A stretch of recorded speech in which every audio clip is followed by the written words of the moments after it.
Bismillahirrahmanirrahim. Assalamualaikum warahmatullahi wabarakatuh. Bertemu kembali dengan saya Muhammad Fadli Kasman. Pada video kali ini kita akan melanjutkan pembahasan terkait dengan Artificial Neural Network atau jaringan syaraf tiruan dalam buku Ivan Nunes da Silva dan kawan-kawan yang berasal dari Brazil.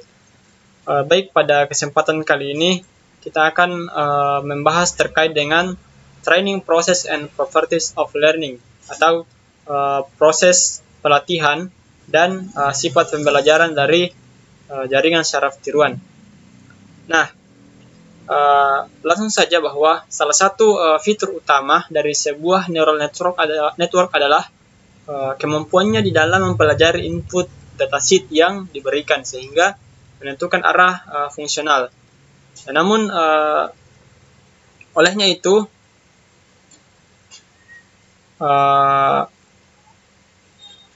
setelah neural network mempelajari hubungan antara input dan output, ia dapat membuat solusi sendiri, yang berarti bahwa model dapat menghasilkan sebuah prediksi. Namun sebelumnya itu bahwa untuk membangun sebuah model neural network diperlukan beberapa konfigurasi untuk mengatur wake atau bobot, ambang batas neuronnya, dan pemilihan algoritma yang sesuai. Nah, di dalam melakukan sebuah proses training model, tentu diperlukan adanya data terlebih dahulu. Ya, data ini dapat dibagi menjadi dua bagian, ya, yaitu data training dan data uji coba atau data latih. Nah, data training ini umumnya terdiri dari 60-90% total data yang ada. Kemudian sisanya, yaitu sekitar 40 hingga 10% itu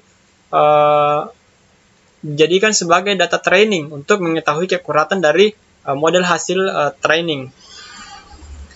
Kemudian training ini tidak dilakukan sebanyak satu kali saja, akan tetapi digunakan berulang-ulang untuk mencari wake dan threshold yang optimal sehingga menghasilkan model yang akurat. Ya, maka proses ini disebut dengan training approach. Kemudian selanjutnya terkait dengan sistem ataupun sifat pembelajaran, ya. Yang pertama ialah supervised learning. Nah, supervised learning ini dalam artian bahwa proses belajar yang diawasi, ya. Pada model ini kita sudah memiliki jenis input atau atribut dan output atau value yang akan menjadi tujuan model belajar. Ya. Sederhananya bahwa kita melatih model untuk mengenali output yang akan kita inginkan. Sebagai contoh, misalnya pada gambar ini kita menginput sebuah tomat, ya. Ada yang berwarna kemerahan, ada yang agak orange. Nah, kemudian akan dilakukan sebuah pemilihan model. Nah, karena ini adalah model yang diawasi, maka dia akan membaca ataupun memprediksi bahwa ini adalah sebuah tomat. Nah, seperti itu. Kemudian sifat pembelajaran yang kedua ialah unsupervised learning, yaitu pembelajaran yang tidak terawasi, kebalikan daripada supervised learning. Nah, pada model ini kita tidak perlu menentukan value dari model yang akan dibuat, akan tetapi model akan belajar sendiri dengan menemukan pola sesuai dengan dataset yang diberikan. Ya, sebagai contoh pada gambar, ya, kita input beberapa buah, ya, ada tomat, ada apel, kemudian ada mangga. Nah, setelah kita menerapkan model unsupervised learning yaitu pembelajaran yang tidak diawasi, dia akan memilih, ya, jenis buah sesuai dengan jenisnya masing-masing. Ya, seperti ini outputnya, ada buah tomat, ada buah mangga, kemudian ada buah apel. Ya, kemudian sifat pembelajaran yang ketiga yaitu reinforcement learning, yaitu metode belajar dari yang tidak jauh berbeda dari supervised learning, yaitu, ya, yang pertama seperti pada gambar kita menginput sebuah apel. Nah, dia akan merespon, ya, apakah itu mangga.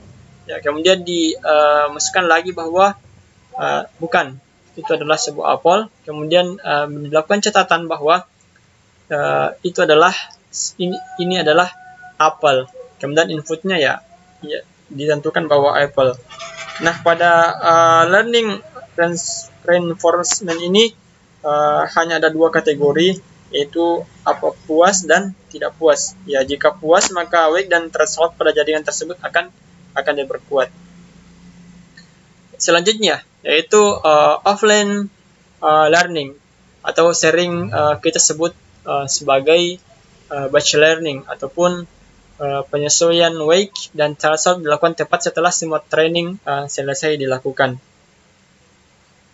Kemudian pada offline training ini bahwa datasheet pada offline learning ini bersifat datasheet tetap ya ataupun statis, jadi tidak bisa diubah-ubah.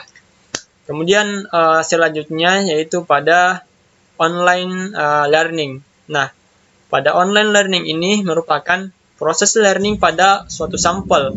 Ya, perlu diingat bahwa datasheet pada online learning ini bersifat dinamis atau berubah-ubah seiring dengan waktu. Ya, berbalik dengan offline learning yang bersifat statis. Kalau online learning dia bersifat dinamis. Selanjutnya terkait dengan kesimpulan. Ya, seperti yang kita bahas sebelumnya bahwa pada proses training dan sifat pembelajaran dari jaringan saraf tiruan ini bahwa ada beberapa model pembelajaran ya. Kemudian kita harus mengetahui bahwasanya fitur utama dari sebuah jaringan saraf tiruan ini adalah kemampuannya dalam mempelajari input dataset yang kita berikan ya, sehingga menentukan arah fungsional model. Nah, model-model yang ada yang paling utama itu kita telah sebutkan tadi, ada 4, yaitu yang pertama ialah supervised learning.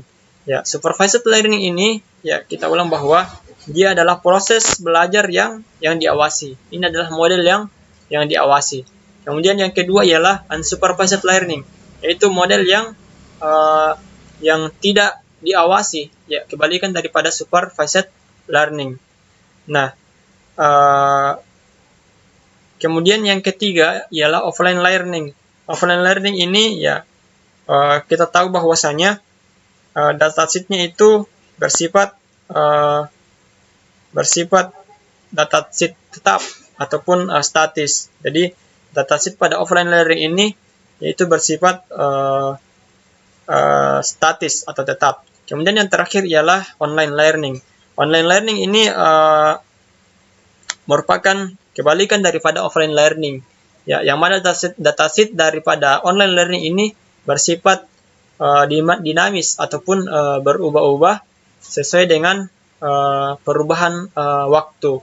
Ya, seperti itu, teman-teman.